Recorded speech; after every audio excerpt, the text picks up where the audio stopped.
ఆగ్నేయ బంగాళాఖాతంలోని నిన్నటి తీవ్ర వాయుగుండం నిన్న రాత్రికి సైక్లోన్ మోంతా అంటే తుఫాను మోంతాగా పరిణామం చెంది ఆగ్నేయ బంగాళాఖాతం దానికి ఆనుకుని ఉన్న నైరుతి బంగాళాఖాతంలో కొనసాగింది.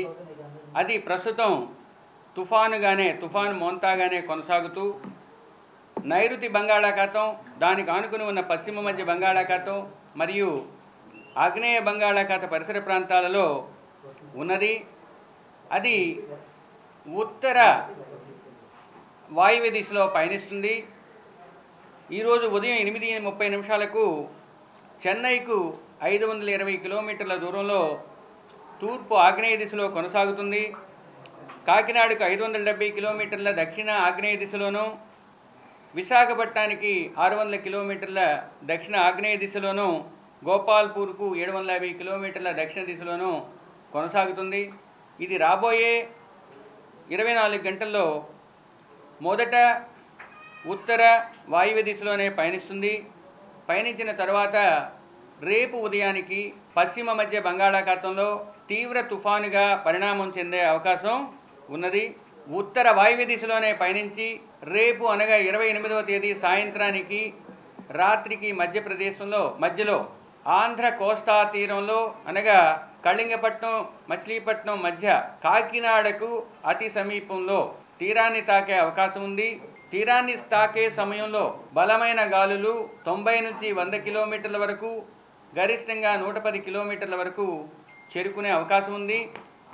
ఇక రాష్ట్రంలో ముఖ్యంగా కోస్తా జిల్లాల్లో, ఉత్తర కోస్తాలో ఈ రాబోయే 3 రోజులు కూడా అత్యధిక ప్రాంతాలలో తేలికపాటి నుంచి మోస్తరు వర్షాలు, 4వ రోజున క్షేత్రీయ విస్తారం తగ్గి కొన్ని ప్రాంతాలకు, 5వ రోజున 1-2 ప్రాంతాలకు పరిమితమయ్యే అవకాశం ఉంది.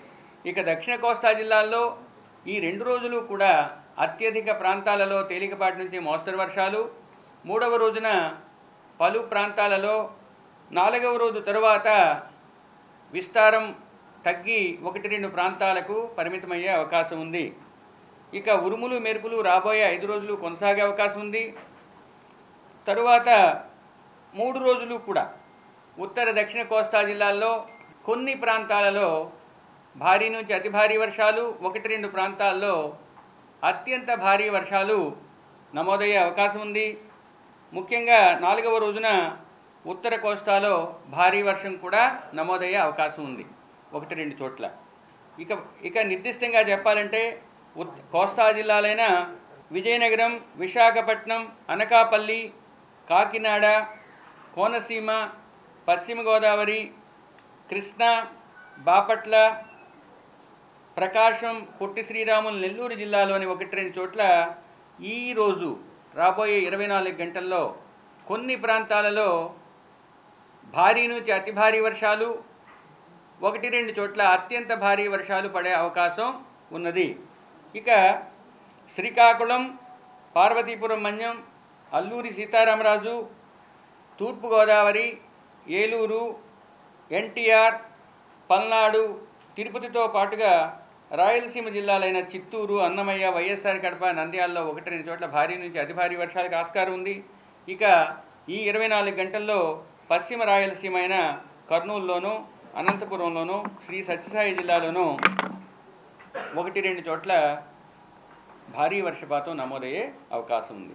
ఇక 2వ రోజున అంటే 28వ తేదీన శ్రీకాకుళం నుంచి ప్రకాశం వరకు ఉన్న జిల్లాలన్నింటిలో భారీ నుంచి అతి భారీ, కొన్ని ప్రాంతాలలో అత్యంత భారీ 1-2 చోట్ల పడే అవకాశం ఉంది.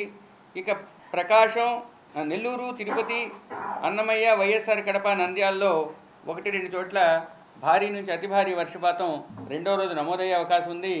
2వ రోజు పశ్చిమ రాయలసీమతో పాటు చిత్తూరులో కూడా 1-2 చోట్ల భారీ వర్షపాతం నమోదయ్యే అవకాశం ఉన్నందువల్ల ఆయా జిల్లాలకు ఎల్లో వార్నింగ్ ఇచ్చాము. శ్రీకాకుళం నుంచి ప్రకాశం వరకు ఉన్న జిల్లాలకు 2వ రోజున రెడ్ వార్నింగ్ ఇవ్వటం జరిగింది. ఇక 3వ రోజు కూడా ఉత్తర కోస్తాలో ఎక్కువ ప్రాంతాల్లో భారీ నుంచి అతి భారీ, అత్యంత భారీ కొన్ని ప్రాంతాల్లో పడే అవకాశం ఉంది. ఇక దక్షిణ కోస్తా జిల్లాల్లో ముఖ్యంగా బాపట్ల, పల్నాడు మరియు ప్రకాశంలో 1-2 చోట్ల భారీ నుంచి అతి భారీ, నెల్లూరు, వైఎస్ఆర్ కడప, నంద్యాల, కర్నూలులో 1-2 చోట్ల భారీ వర్షానికి ఆస్కారం ఉంది.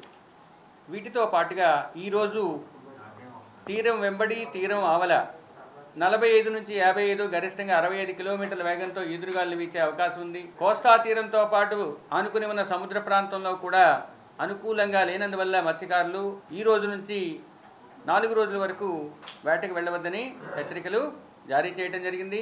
ఇక రేపు 60 నుంచి 70, గరిష్టంగా 80 కిలోమీటర్ల వరకు ఉదయం ఉండే అవకాశం ఉంది. సాయంత్రం వచ్చేసరికి 90 నుంచి 100, గరిష్టంగా 110 కిలోమీటర్ల వేగంతో ఈదురుగాలు వీచే అవకాశం ఉంది. 29వ తేదీ నాటికి 60 నుంచి 70, గరిష్టంగా 80, క్రమేపీ తగ్గి 45 నుంచి 55. ఇక సాయంత్రం తర్వాత ఇంకా తగ్గే అవకాశం ఉన్నది. కాబట్టి మత్స్యకారులు ఈ 5 రోజులు, మొదటి 4 రోజులు అత్యంత అప్రమత్తంగా, 5వ రోజు కొంచెం అప్రమత్తంగా ఉండాలి. తరువాత వేటకు వెళ్ళవద్దని మత్స్యకారులకు హెచ్చరికలు జారీ చేయడం జరిగింది. ఇక ఆంధ్ర రాష్ట్ర కోస్తా తీరం వెంబడి ఉన్న ఓడరేవుల్లో 3వ నంబర్ ప్రమాద హెచ్చరికను ఎగురవేయటం జరిగింది. వ్యవస్థ దగ్గరకు వచ్చే కొద్దీ ఓడరేవులకు ఇచ్చే సూచనలు మారుతాయి. ఫ్లాష్ ఫ్లడ్ వార్నింగ్, ఆకస్మిక వరద కూడా కొన్ని ప్రాంతాల్లో ఉండే అవకాశం ఉంది.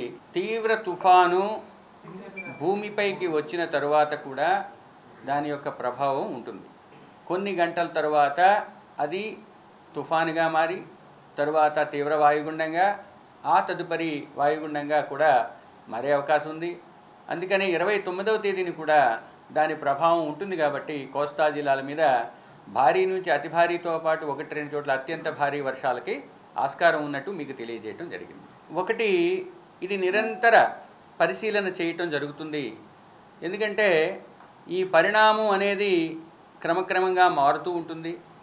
ఇప్పటికున్న పరిస్థితుల్లో అది కాకినాడకు సమీపంలోనే తీరాన్ని తాకే అవకాశం ఉంది.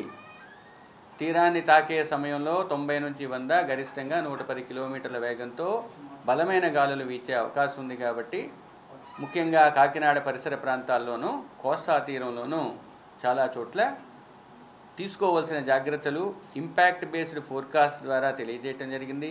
మరియు అడ్వైజరీస్, ఏమి చేయాలి ఏమి చేయకూడదు అనే విషయాన్ని కూడా కూలంకషంగా వివరించడం జరిగింది.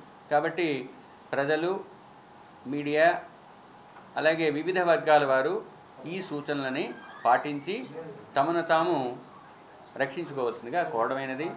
వదంతులు, పుకార్లు ఎవరు ప్రచారం చేయొద్దు. వాస్తవాలను మాత్రమే, ఐఎండి ఇచ్చే విషయాలను మీరు జనబాహుళ్యంలోకి తీసుకెళ్లే బృహత్తర బాధ్యతను మీ భుజం మీద వేసుకొని అందరికీ సరైన సమాచారాన్ని అందజేయాలని కోరుకుంటున్నాను.